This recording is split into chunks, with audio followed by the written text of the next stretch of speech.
Kenapa sini nutrition fact ada gula? Kawan-kawan, korang masih ke fokus hanya sini? Sebenarnya sebelum kita tengok sini, kita kena tengok atas ke tempat lain yang ada letak ramuan ataupun ingredient dahulu. So korang jangan tengok ni dulu, tengok atas dulu. So dia punya ingredient ke atas. Tengok ingredient dia ada apa. Gula ada tak? Kalau ada tambahan gula, macam-macam punya gula, baru korang tengok dia tinggi ke tak tinggi gula. Kalau sini ingredient ramuan dia tak ada gula, apa macam ini keluar pula gula.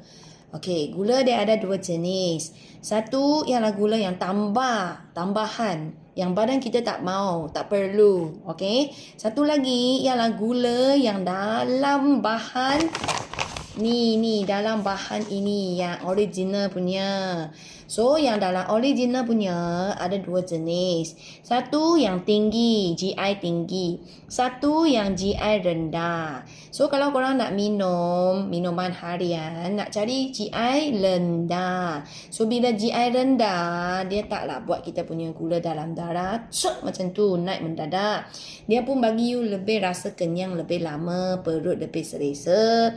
Dia pun akan membantu korang punya energi lebih kuat lah. Taklah macam selepas makan yang GI tinggi ataupun tambahan gula punya, itu korang makan ke minum ke nanti letih, penat, ngantuk macam tu. So ini semua makanan dia ada gula natural dan original punya, rendah punya. So bila rendah, badan kita boleh terima. Even kita ada masalah kencing manis, darah tinggi, itu semua boleh terima.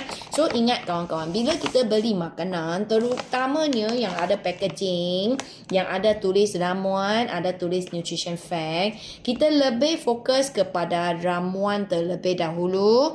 Bila ramuan semua makanan itu kira GI rendah, even dia ada gula dekat sini pun kita boleh minum. Sekarang ada promosi kawan-kawan. Kalau korang nak minuman harian yang membantu korang punya badan semakin sihat, lagi nak GI rendah, tak ada tambahan sebarang gula, even pemanis pun dia tak ada. So bila you minum, you boleh rasa itu original punya rasa daripada ramuan sendiri. Ada 3 perisa. Beli 1 free 1. Tapi ini promosi sangat limited. Korang tekan link dekat bawah. Kalau ada link, maksud ada offer. Kalau link hilang, habis offer. Okay, so korang yang ada suka yang pahit manja, korang ambil koko. Sebab koko memang dia pahit punya. Okay, tapi taklah sangat pahit manja. Kalau korang suka perisa kopi, korang ambil kopi ni.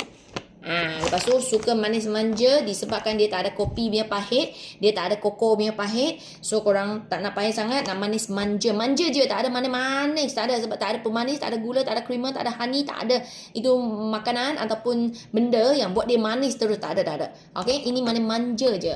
Lepas tu orang boleh ambil original punya. Okay, kalau link ada, order terus. Sebab beli 1 free 1 sangat-sangat jimat. Dalam satu pack ada 7 sachet. Okay, boleh simpan stok semua ni, stok baru.